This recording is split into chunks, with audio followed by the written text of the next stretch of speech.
Bienvenidos, mi gente. Today a special episodio indeed.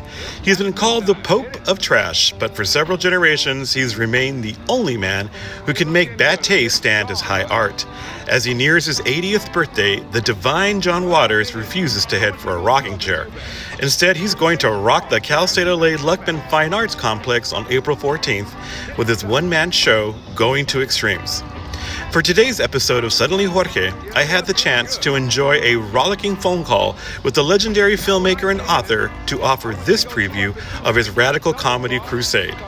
Prepare for a Waters event that is as sharp and as triggering as ever.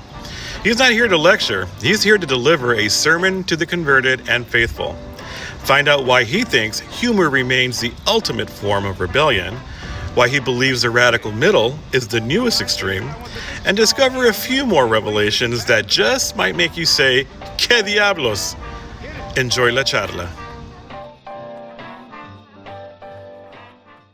You'll be appearing on April 14th at the Luckman. Yes, I'm looking forward to it. I'm working my 80th birthday to death. I think there are definite similarities between the community of Cal State LA, where we're located, in El Sereno, and East Los Angeles, and Baltimore.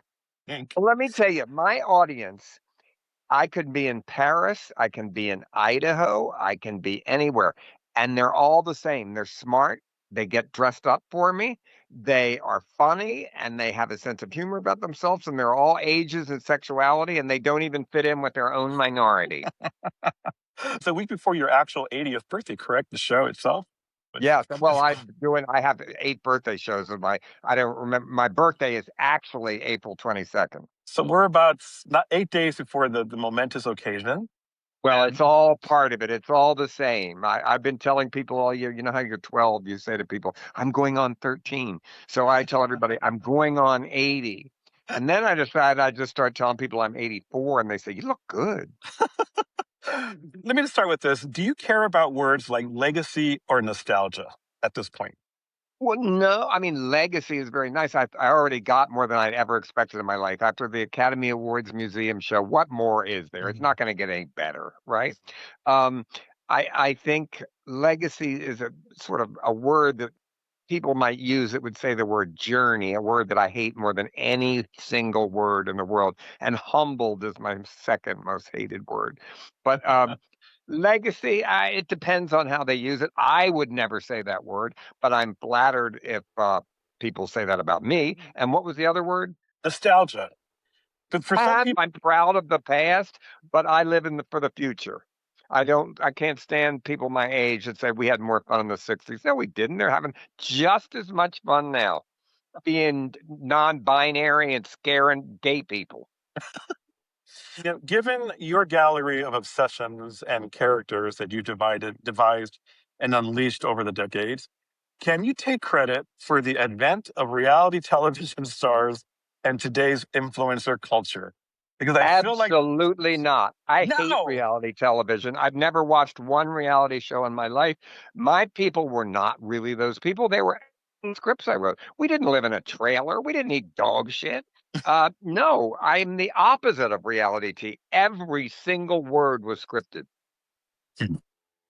But given the broad parameters of people wanting to be noticed and to be shocking.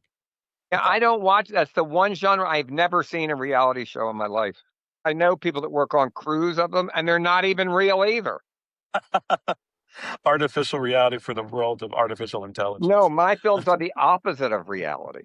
Mine are completely fictitious, made up screenplays about a world that it only exists in my mind. That's the opposite of reality. Now, reading the description of your upcoming show, Going to Extremes, I honestly felt triggered because I wanted to delve a little more into this radical comedy crusade you're going to bring to our fair campus. I hope to trigger you. Now Republicans use that word. It used to be liberals. Now they're triggered. I love this idea that your new show is a sermon, begging the authorities to drop a net on you and your audience. So in this age of hypersensitivity, what is the one extreme that you're most afraid of? I'm not afraid of extremes. Is humor impaired on the left or right? I'm in the radical middle for the first time in my life.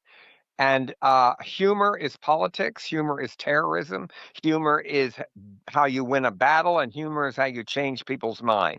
People come to my show to be triggered, but in a good way, because I make fun of the rules that I and my audience live by, not our parents. And our world now has more rules than my parents did. But is there any net that you're afraid of now at all? And I still think it's a free country. I make jokes about, you know why I get away with it? No one ever. I make fun of myself first. Now you And I think that's very, very important. I'm not lecturing anybody. I'm giving a sermon, but it's to the converted, and I'm basically asking you to go more extreme, to use humor to change people's mind. I'm not asking you to be a separatist. I'm not asking you to say gay is better than straight or any politics, but go beyond that, and then we can change things altogether. I love this idea of pro-punk conversion therapy. Well, I'm for that. I'm for kidnapping, like what's his name used to do? Ted Patrick. He used to kidnap Moonies and then deprogram them, and then their parents would hire him. Well, I want to do that to people that I know that are now Fox crazy people that used to be liberals. Let's deprogram them. Take him, Ted Patrick. We need a new version of it that kidnaps Fox junkies and deprograms them. What would be one of the cures you would devise to help those who were terminal of too normal? Well, to show them that all the Fox women in the Republican Party are female impersonators. Now you need to explain that one a little bit more to me because I love Look that at crazy. them. They're in drag. They all look exactly the same, like an adult star in Los Angeles. You're encouraging audiences to place phony, incendiary book titles in libraries. So, Yeah, that's great. But like what if abortion tips for Catholics, uh, wiping issues, you're not alone. Just put fake covers like that in libraries that have been taking out censoring books and hide them on there just to make people go crazy. is there another title that you're most proud of that you'd love to put in? And it is Holy Week, so Or how about do-it-yourself sexual surgery for children? Just to see some book banner find that book, it would make me laugh so hard because they'd have a heart attack. It would be like Candid Camera. They ought to do a new version of that. So you're also calling for rock and roll refugees and illegal space aliens to climb over the wall. Now, I say careful with that phrasing in a place like Cal LA because, we take those things very seriously. Well, But I'd say further. I say climb over the wall and have sex with the Border Patrol. I go way further than the extremes of the press release, believe me. That's just a titillation, and I use that word with no double entendres. So that said, what does the other side look like in 2026? Is it still a trailer What, park? the underside? The other side of what? Midnight? Of, oh, God, I love Mr. Sheldon. What is on the other side at this point? And I think, can't we be shocked anymore? Of course there can, but it's all bad. I'm shocked every day. I'm shocked by Melania's Christmas decoration. I've never gotten over them. I walk around with open mouth horror, looking or even thinking about them. But that's not funny. I went to a No Kings March the other day. I don't know if you saw the picture of me with my sign. It got really a lot of coverage. It just said Trump ruined bad taste. And he did. Does that sadden you to some degree? Yes, of course. Bad taste is over because of Trump. Oh, God, I never thought I'd ever hear that. The glorification of it, he ruined.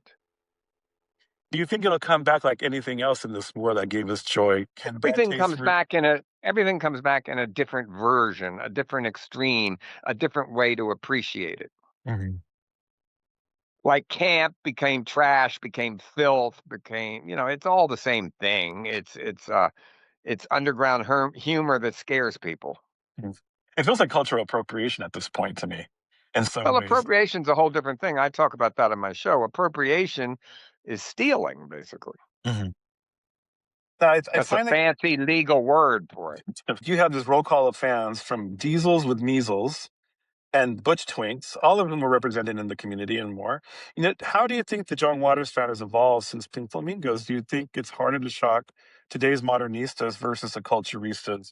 My trying to shock has never been my goal. My goal is to make people laugh at their ability to be shocked. That's Mhm. completely different. It's easy to shock people, but it's not funny. It's not witty. It doesn't change anything.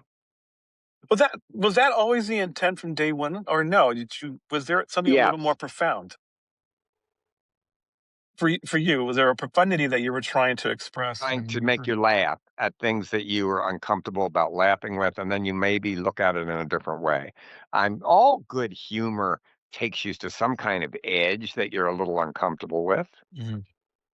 Heard of a feel good joke? Well, then we wouldn't have Bob Hope.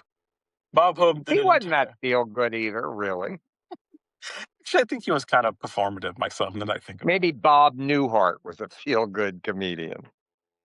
I would have to agree with that. Now, you say that we should fight back with a limp wrist fist. Yeah. How can Let's satire? admit everything they're uptight about. Yes, we recruit people. There's a young one. Get them. Suck out their blood, and maybe we can use it if Iggy Pop goes on life support. Do you think we're That's a reaching? line from the show. I just gave away information in my show.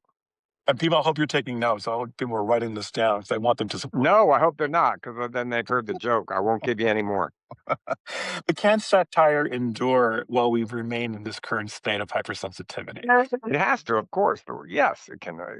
Yes, it's, every day there's satire. Look online. Look on Instagram. There's thousands of ludicrous things that they do to protest and make satire and make the enemy look stupid. Yes, But I worry that because we're kind of like at this low point of critical thinking that people can't tell the difference anymore. I've learned not to go for clickbait. You think you can survive in an artificial intelligent world now because now we can't even tell the difference between that either. It's like people invent shit to the point where it's. Here's what I feel about that. Yes, I'm going to survive. Maybe AI will discover the cure of cancer.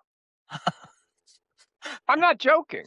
You're not. I know you're not. That's the part that makes it fascinating. So I don't care about anything else. If it makes me live with AI, I'm all for it. Now, so your style remains without compare, and you're promising to be dressed to thrill for that evening. In a world of fast fashion and sweatpants, is dressing well the ultimate act of rebellion?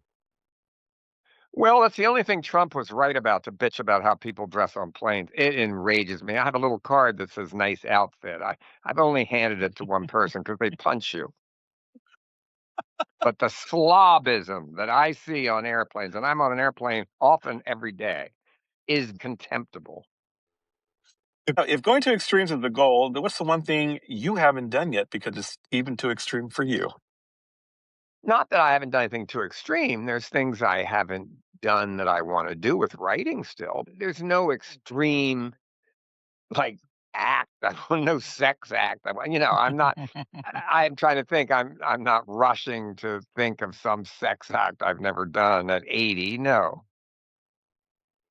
You're I would have done that a long time ago.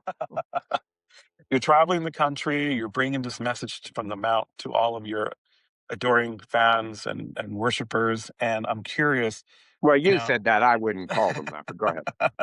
but I'm curious. We saw Francis Ford Coppola bring an entire life's work to the screen with Megalopolis. It was meant to be this magnum opus of all that he needed to say at this point in his life with that film. And I'm curious, is that something that you want to do still? Do you want to kind I of still do want to that? make movies, but I'm not selling my houses to do it. I'll tell you that much.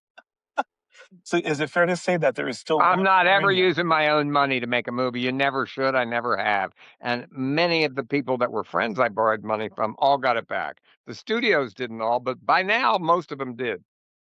Can the John Waters film survive this new era of filmmaking? Well, they already have. More people know my films now than they ever did. My audience is half people that weren't even born when I made my last movie, much less the first one. Mm. So can we expect something soon, hopefully? No, a movie? No. I was going to make Liarmouth. It fell through. I was going to make uh, Fruitcake, which is my children's Christmas animation movie. That fell through. But you're going to expect something. I've got more jobs than I've ever had in my life. You're going to expect books. You're going to another. I did 59 shows on the road last year. I think we deserve at least one incredible piece of advice for longevity because, sir, you really are a testament to so many wonderful things that give joy. And I think right now we all need a strategy for joy in a very complicated world. Well, everything is too long except life. So whatever you do artistically, cut it just a little bit shorter. Thanks for making us laugh, Mr. Waters. It's been a real All right. privilege speaking with you. I can't wait to see you on the 14th at the Luckman. All right, I'll see you then. Thank you. Have a good day. And thanks for watching Mi Gente. Get your tickets for John Waters Going to Extremes at the Luckman box office on campus or via Ticketmaster now. And subscribe to Suddenly Jorge and Diablos Media for more campus-related content y más. Hasta pronto.